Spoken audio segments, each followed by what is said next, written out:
Le Flash Info avec le centre de stockage de la Manche. Un tragique accident vendredi dernier à Saint-Germain-sur-Aie, sur la côte ouest. Un homme de 57 ans a trouvé la mort après une noyade. Originaire de la région parisienne, il se baignait en dehors des horaires d'ouverture du poste de surveillance.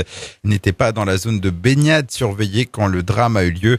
D'importants moyens ont été mobilisés. La SNSM de Saint-Germain-sur-Aie a été la première à intervenir. Elle a été suivie par les sapeurs-pompiers de Pirou et de Saint-Sauveur-le-Vicomte ainsi que par l'hélicoptère de la sécurité civile Dragon 50.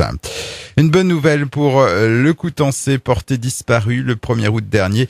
Le commissariat avait lancé un appel à témoins à la suite de la disparition inquiétante d'un jeune homme de 31 ans dont la famille était sans nouvelles depuis le week-end du 14 juillet. Finalement, il a été retrouvé sain et sauf à Paris. Ses proches, très inquiets, avaient multiplié les appels sur les réseaux sociaux avant d'alerter la police. Attention à la recrudescence de vols à domicile dans le Cotentin. Ces derniers jours, à plusieurs reprises, un jeune homme et une jeune femme ont été vus dans un secteur pavillonnaire de Tour-la-Ville proposant à la vente des cartes postales. Des visites qui, selon les autorités, pourraient aussi bien servir à un repérage en vue de cambriolage.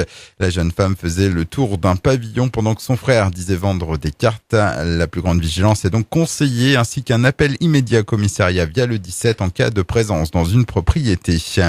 Un nouveau coup de théâtre à l'AS Cherbourg Basket. Céline Carrel, présidente du club depuis 6 années, a démissionné. Une décision qui est intervenue après le comité directeur qui s'est déroulé vendredi dernier. On rappelle que le club avait décidé de ne pas repartir en National 2 masculine pour la saison 2018-2019 suite à des problèmes de trésorerie. Puis un beau succès pour la traditionnelle braderie estivale d'Emmaüs samedi qui a attiré une foule de promeneurs, de collectionneurs et de dénicheurs de bonnes affaires. L'occasion aussi pour les bénévoles et les compagnons d'Emmaüs de lancer un appel aux dons.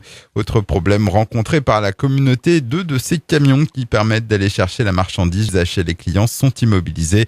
Au vu de ses finances et du coût des réparations, l'association est sans solution. Le Flash Info vous a été présenté par Landra, centre de stockage de la Manche à Digguleville. Pour en savoir plus et visiter notre centre, 0810 120 172, coup d'un appel local.